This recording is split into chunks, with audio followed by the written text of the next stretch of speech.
Денеска е Народната банка прилично самостојна институција која што оперативните одлуки ги носи самостојно и заради тоа таа има резултати на полето на управувањето со монетарната политика и во рамките на нејзината надлежност супервизијата над банкарските институции и штедилниците.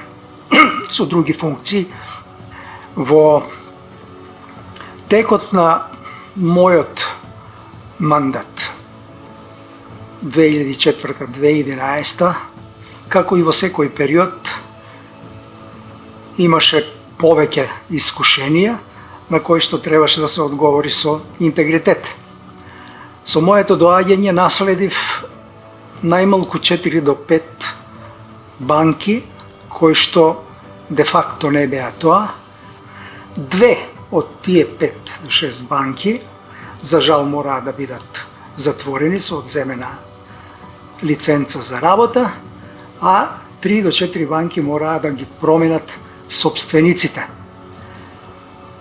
Во рамките на такви процеси секогаш има притисоци, но повторувам, клучното прашање со интегритет мора да се одговори на тоа и да се одбијат секакви политички влијанија и секакви влијанија на интересни групи. Второто искушение беше во 2007-2008 година, за време на големата финансиска криза во светот. Во една година размената со странство на Република Македонија се намали за 30%, а во одбраната на девизниот курс Народната банка мораше да употреби од своите девизни резерви 1/3. Во рамките на таа криза мисијата на Меѓународниот монетарен фонд или шефот на мисијата, господинот Франек Рузвадовски, побара разговор со мене во 4 очи. Во тој разговор во 4 очи побара да извршиме девалвација на денарот за најмалку 20%, затоа што според оценката на мисијата девизните резерви достигнале критично ниво и дека нема да издржи ова ниво на девизен курс од 61,5 денари, кој што од 1997 година навамо го одржува Централната банка. Тој предлог го одбив. Во септември господинот Разводовски дојде, ситуацијата беше драстично променета во позитивна насока. Ми пружи рака на честитка и рече: гувернере, вие имавте право, ќе донесевме грешна одлука.